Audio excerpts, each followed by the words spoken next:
এই যে সেনাবাহিনীর একটা অংশ রাওয়া ক্লাবের আন্ডারে শতভাগ পাকিস্তানপন্থী একটা গ্রুপ এই মুহূর্তে পুরোপুরিভাবে ভারত বিদ্বেষী এই বিরোধী আগ্রাসনটাকে উস্কাইয়া দিতেছে। বাংলাদেশ সেনাবাহিনী আসলে দেশটাকে কোন দিকে নিচ্ছে? সেনাবাহিনীর এই রাওয়া ক্লাব বা বর্তমান যারা উস্কানি দিচ্ছে, কিছু যে দেখবেন আপনি সেই ডায়াপার পরা লোকজন, হ্যাঁ, তারা 10 লাখ নিয়ে দিল্লি দখল করার ঘোষণা দেয়। তো আসলে সেনাবাহিনীর কি কোনো দায় আছে না নাই, বা তাদের কি কোনো নিয়ন্ত্রণ আছে না নাই এদের উপরে? আপনি খুবই গুরুত্বপূর্ণ প্রশ্ন করেছেন। সেনাবাহিনীর দায় না শুধু, এগুলো তো আসলে ভেতরে ভেতরে সেনাবাহিনী করাচ্ছে। আপনি কল্পনা করেন তো, শাহাদাত রাসেল, আপনি ঢাকাতে ছিলেন, রাজনীতি করেছেন, তারেক রহমানকে কুলাঙ্গার বলে বিএনপি ক্ষমতায় টিকে থাকে, এটা কি সম্ভব? সাধারণ হিসেবে সম্ভব কি? সম্ভব না। তারেক রহমানের সরকারকে কুলাঙ্গার বলে টিকে থাকা কি সম্ভব? সম্ভব না। আমরা যাই বলি না কেন, যেখানে জয় বাংলা স্লোগান দিলে আপনার জেল হয়ে যাচ্ছে, শেখ হাসিনার ছবি, জননেত্রী শেখ হাসিনার ছবি যদি মোবাইলে পায় জেল হচ্ছে, আওয়ামী লীগ করার কারণে পিতা আওয়ামী লীগ করলে পুত্রকে মেরে ফেলা হচ্ছে, পুত্র আওয়ামী লীগ ছাত্রলীগ করলে মাকে পিটিয়ে মেরে ফেলা হচ্ছে। আমি বলছি না যে ছাত্রলীগ আওয়ামী লীগ তুলসী পাতায় ধোয়া, তা বলতেছি না, একটু উদাহরণ দেওয়ার জন্য বলতেছি। তাহলে সেইখানে এইভাবে গালাগালি দেয়, কেউ কিছু বলে না, দালমে কুস্ত কালা হয়। আপনি কি দেখেন নাই যে জুলাই সন্ত্রাসের পরে জামাতের অফিসে সেনাবাহিনীর লোক পোশাক পরে মিষ্টি খাচ্ছে? এই যে আমার ভাবির গুলো নাহিদ, তারপর কি জানা মাহফুজ, এদের কি কাঁধে নিয়ে ঘুরে নাই?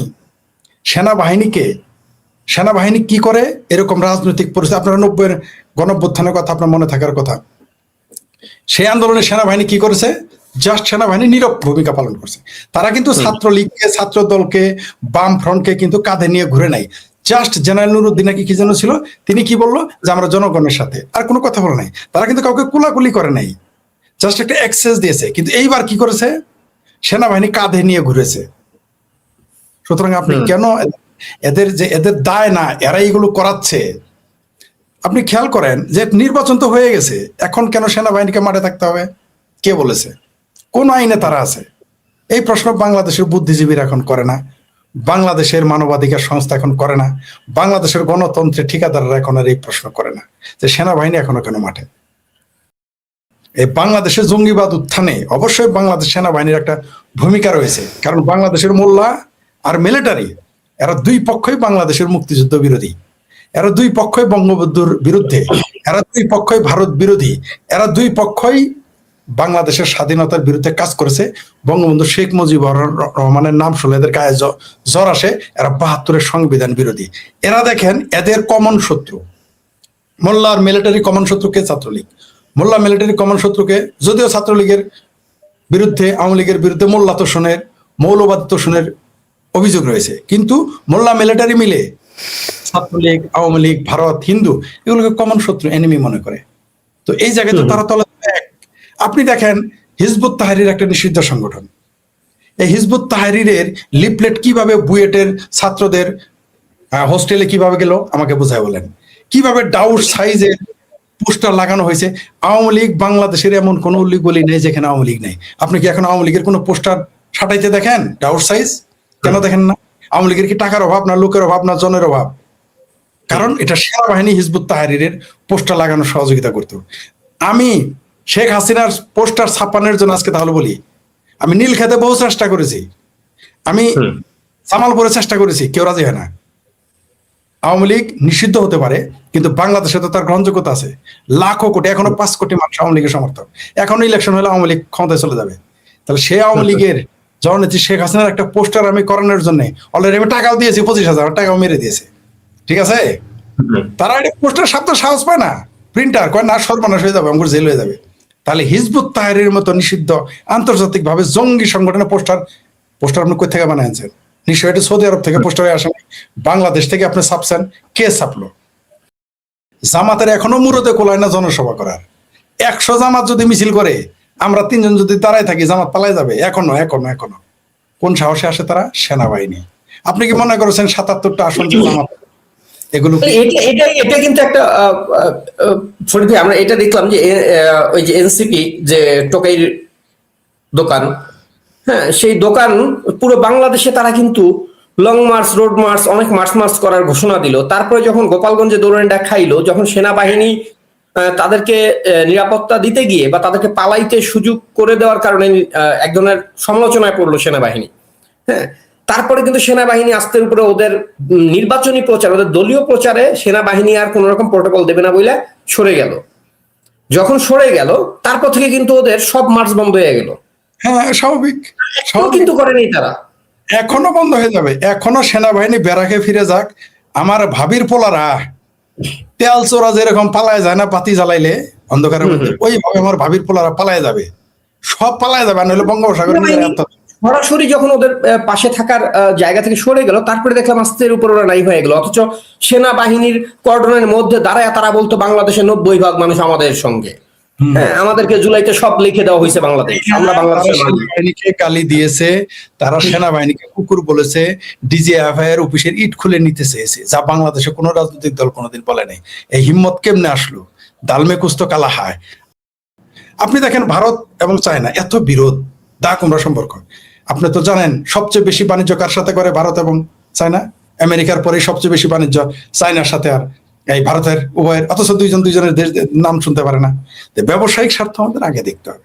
এই যে লিল্লাখোর মৌলবীর এত, কালকে যদি এই যে পাকিস্তানের উস্কানিতে, তুরস্কের উস্কানিতে ভারতের বিরুদ্ধে যুদ্ধের নামে আপনি এবং আসাদ যেটা বললেন, এটা তো অন্য জন্য প্রক্সি ওয়ারে নামবে। প্রক্সি ওয়ারে যারা নামে এখানে বাংলাদেশের কোনো স্বার্থের বিষয় নেই, পুরো ব্যাপারটা আপনি যদি আমার দেশের স্বার্থে ভারতের বিরুদ্ধে দাঁড়ান, আমিও তো দাঁড়াবো, আমার বাংলাদেশ আমার না, কিন্তু আপনি তো আমার দেশের স্বার্থে দাঁড়ান নাই। আপনি গেছেন নিজের স্বার্থ ধ্বংস করবেন, ভারতকে উস্কায় দিবেন।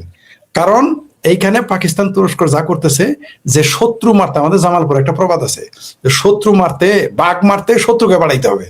তাহলে কি হবে? যদি বাঘে শত্রু রেখায় শত্রু গায়া, আর যদি বাঘ মারতে পারে তো আমার দুইটাই লাভ।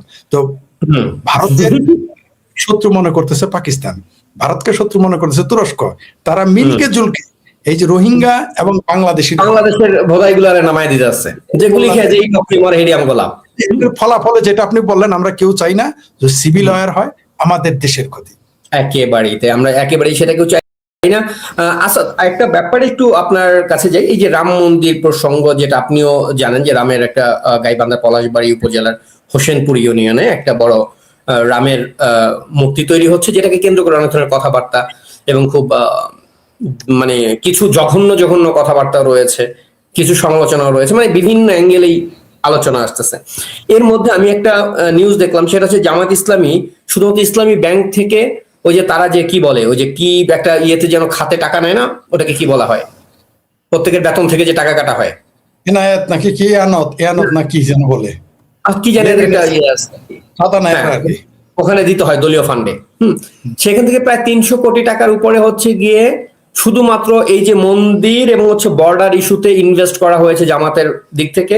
জামাত যেহেতু এখন রাজনীতি করতেছে তারা, অতএব তারা কোথাও সরাসরি নামতেছে না, কিন্তু এই রাম মন্দিরের বিরোধিতা যারা করতেছে এদের পেছনে জামাতের একটা অনেক বড় ইনভেস্ট আছে। এখন এই যে রাম মন্দির প্রতিষ্ঠা করা এবং সেটার যে বিরোধিতার যে জায়গাগুলো, এইগুলো আসাদ নূর আপনি কিভাবে দেখতেছেন? অনেক ধন্যবাদ। কোনো ব্যক্তি বা প্রতিষ্ঠান কিছু করলে সেই ব্যক্তিটা ট্রান্সপারেন্ট কিনা, কার উদ্যোগে হচ্ছে সেটা আমি দেখবো। এখন পিনাকি এসে যদি হনুমান মন্দির বানায় বা ধরেন দুর্গা মন্দির বানায়, বলতেই পারে আমি তো পিনাকি ভট্টাচার্য, আমি ব্রাহ্মণ, আমি বানাবো, আমি সেটাকে সন্দেহের চোখে দেখবো। কারণ সেই ব্যক্তিটাকে মিল্টন হালদার নামের একজন ব্যক্তি, আপনার মনে আছে নিশ্চয়ই, যে বয়োজ্যেষ্ঠ মানুষদের পুনর্বাসনের জন্য ইয়ে খুলেছিল। পরবর্তীতে আমরা দেখেছি যে ওটা আসলে বাটপাড়ি ছিল। আপনি ই ভ্যালি বলেন, আরিফার হোসেন তখনকার সময়ে বেশ আলোচিত একজন লেখক, তো সেও যদি ওইটার সাথে থাকে তাও এটা ঝামেলার। তো রাম মন্দির যে বানিয়েছে সে তো বিতর্কিত ব্যক্তি, সে একবার মুসলমান হয়েছিল, তার নাম তৌহিদ কি একটা নাম নিয়েছিল, পরে আবার হিন্দু, এবং সম্ভবত সে রামের চেয়েও বেশি বড় হিন্দু আর কি, এখন তার ওই পিনাকির মতোই আর কি। এই ধরনের ব্যক্তিদের আমি সন্দেহ করি। তো তার উদ্দেশ্য কি, এটা প্রজেক্টটা কার? এখানে রাম মন্দির, অবশ্যই ধর্মীয় যে কোনো প্রতিষ্ঠান বানানোর অধিকার যে কারোর রয়েছে। বাংলাদেশে মসজিদের মিনার আছে না, বড় বড় মিনার আছে, মাজার হয়, তো সেখানে মন্দির হবে না কেন? এটা যদি সেইভাবে হয়, আসলেই কেউ অনেস্টভাবে করে, তাহলে এটা তো আর এখানে প্রশ্ন তোলার কোনো উপায়ই নাই, মানে কোনো সুযোগ কোনোভাবেই নাই। কিন্তু যে প্রতিষ্ঠা করছে তারে আমার সন্দেহজনক মনে হয়। এখন এটা কি রয়ের প্রজেক্ট, কিসের প্রজেক্ট আমি জানি না। আপনার একটা বিষয়, আপনি যে পার্সপেক্টিভ থেকে বলতেছেন এটাকে আমি অ্যাকসেপ্ট করতেছি, আপনার পার্সপেক্টিভ, কিন্তু যারা সমালোচনা করছে তারা কিন্তু এই পার্সপেক্টিভের ধারে কাছে নাই। আমি এমনও বক্তব্য দেখেছি যে যদি কেউ পূজা করতে চায় সে ঘরে বসুক করুক, আমরা তো বাধা দিচ্ছি না, আমরা তো তাদের অধিকারে বিশ্বাস করি, তারা ঘরের মধ্যে বসে পূজা করুক, কিন্তু প্রকাশ্যে আকাশের নিচে প্রকাশ্যে কোনো মন্দির করতে দেওয়া হবে না, বাংলাদেশের প্রকাশ্যে ঘোষণা দেওয়া হয়েছে। আপনার পার্সপেক্টিভ এবং সেই পার্সপেক্টিভটা এক না। যদি না, আমি বুঝতে পারছি। এখন এইবার আসি ইসলামিক সন্ত্রাসীরা, তারা মনে করে যে তাদেরটাই শুধু হবে, তাদেরটাই সব, অন্য কারোর কোনো কথা থাকবে না, অন্য কোনো ধর্মীয় স্বাধীনতা বলে কিছু থাকবে না। এই চিন্তা করা হচ্ছে মধ্যযুগীয়, কারণ এই চিন্তা করতে গেলে আপনাকে আসলে বিতাড়িত হতে হবে, এই উপত্যকা আপনি থাকতে পারবেন না। একই জিনিস যদি দাবি ভারতে করে, সেখানেও একই দেখতে পাবেন যে না, এটা কেউ গ্রহণ করবেন। তো তারা যে দাবিটা করছে, এটা দিয়ে বাংলাদেশটাকে একটা জঙ্গি রাষ্ট্র প্রমাণের চেষ্টা করছে, এবং এই চেষ্টাটা আসলে বাংলাদেশকে অনেক অনেক পিছিয়ে দেবে। আর এটা ফলাফল যেহেতু আপনি আমি থামাইতে পারবো না, ফলে এটা যা হবে সবাই এটার ফলভোগ করবে। আমার মনে হয় এই রামের মূর্তির কারণে রংপুর নিয়ে টানাটানি লাগবে, আর 29 সালে যে বিজেপি ইলেকশনে আবার দিল্লিতে ক্ষমতায় আবার আনবে, আমার কেন যেন মনে হইতেছে যে এই তারা এই চিকেন নেককে এলিফ্যান্ট নেক করে ফেলবে, আমি যা গন্ধ পাইতেছি। এমনকি রংপুরকে পুরো এলিফ্যান্ট নেক করে ফেলবে। মানে রাম মূর্তি এটা যে একটা, আপনারা কি আমাদেরকে আশাহত করতে চাচ্ছেন যে এবারও গাজওয়াতুল হিন্দ সফল হচ্ছে না? তাহলে আপনারা এমন কিছু গাজওয়াতুল রংপুর, এই যে সনাতনীদের ভগবান রামের মূর্তির কারণে গজওয়াতুল, মানে উল্টা গজওয়াতুল রংপুর হয়ে যাইতে পারে। আমার কেন যেন মনে হয় আবার দিল্লিতে গজওয়াতুল বিজেপি হয়ে যাইতে পারে, বিজেপি গজওয়াতুল করে ফেলবে। যেটা ওই যে বললেন যে এই দেশের মৌলবাদীরাই, কিন্তু আপনি খেয়াল করেন নির্বাচনে 1 সপ্তাহ আগেও কিন্তু কেউ চ্যালেঞ্জে বলতে পারে নাই যে বিজেপি ক্ষমতায় আসতেছে, ভূমিধস বিজয়। কেন? শুধু তাই না, তৃণমূলটাই ধ্বংস হয়ে গেল। তো ওই যে ভারত তো ওই যে চাণক্য নীতির দেশ, চাণক্যপতিরা আস্তে আস্তে কাজ করবে, এদের বোঝা বড় মুশকিল। তবে আমরা আমাদের দেশের যারা নাগরিক, যারা মুসলমান, তাদের তো আকল তো এদের নাই, এমনি বুঝাইতে হবে না। কারণ গালিব বলে গেছিল না যে চুতিয়া কা কই কমি নে হে গালিব এক ঢুন্ডো তো হাজার মিলেগা। আজকে গালিব যদি পাইছে থাকতো বলতো চুতিয়া কা কই কমি নে হে গালিব এক ঢুন্ডো তো বাংলাদেশ মে লাখো মিলেগা। আজকে তো পাইছে থাকলে এই কথা কইতো, বুঝতে পারছেন? তো এদের আপনি বুঝাইতে পারবেন না। তো জামাত তার নিজের গেম খেলবে, বিজেপি তার গেম খেলবে, বিএনপি তার গেম খেলবে, মধ্যে থেকে আমাদের জনগণ বলে কাবাব মে হাড্ডি হয়ে যাবে। এটাই হলো ফলাফল। আমাদের দেশের ভবিষ্যৎ আমি ভালো দেখতেছি না যদি এই সরকারের নীতি এবং সরকার পরিবর্তন না হয়। শোনেন, গাদ্দাররা কেউ পছন্দ করে না। এই যে সার্জিস হাসান বলেন, এরা সবাই আওয়ামী লীগের দালাল ছিল। তো আপনি কেন মনে হইতেছে যে এদেরকে ছাত্রদল বলবে ওয়াও তোমরা কি চমৎকার বীর? ওদের বীর না, ওদের গাদ্দার হিসেবে দেখতেছে। এখন একটু জুলাই, একটু চেতনা এখনো আছে, কয়েকদিন পরে ওটা থাকবে না, দেখবেন ওরা ছাত্রদল এদের মারবে।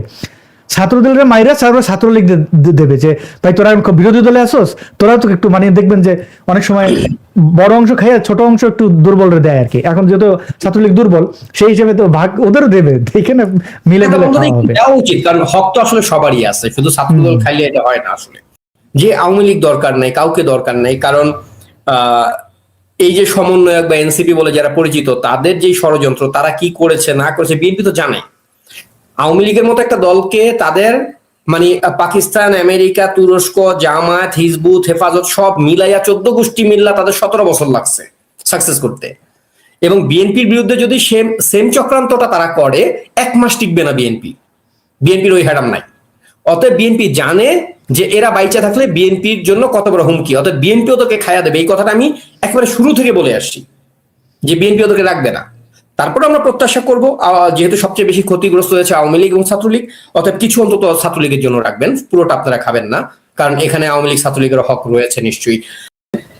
এই যে মন্দির ইস্যু কিংবা বর্ডার ইস্যুতে যারা সবচেয়ে বেশি উস্কানি দিচ্ছে, তার মধ্যে ধরেন কর্নেল হকের কথা বলা যায়, সাবেক কর্নেল আর কি, তারপরে কর্নেল বাতেন আছে, এবং তাদের সঙ্গে হেফাজত ইসলাম গতকাল একটা বিবৃতি দিচ্ছে এই ইস্যু নিয়ে, মন্দির ইস্যু নিয়ে। এটা তদন্ত করতে হবে, পেছনে কারা কেন করলো, কত টাকায় করলো, তাদের উদ্দেশ্য কি। হ্যাঁ, মানে ওখানে মন্দির বানাইতেছে, মন্দির বানানোর উদ্দেশ্য কি, মানে সেখানে কি ডিজে গান চলবে কিনা, আবার এরকম কিছু বোধহয় মিন করছে। মন্দিরে কি হবে? আর মন্দিরে ধর্মকর্মই হবে, তাদের ধর্ম নিয়ে তারা কোনো কিছু একটা করবে, এরকম কিছু। যাই হোক, তারা এটা তদন্ত চাইছে। এর পেছনে কেফায়েতুল্লাহ আজহারি নামে একজন আছে, পাকিস্তানি এক এজেন্ট, যে আবার ইজিপ্টে যখন পড়াশোনা করতো তখন সে কিন্তু মুসলিম ব্রাদারহুড করার কারণে সে ওখানে গ্রেপ্তার হয়ে কয়েক বছর জেলও খাটছে।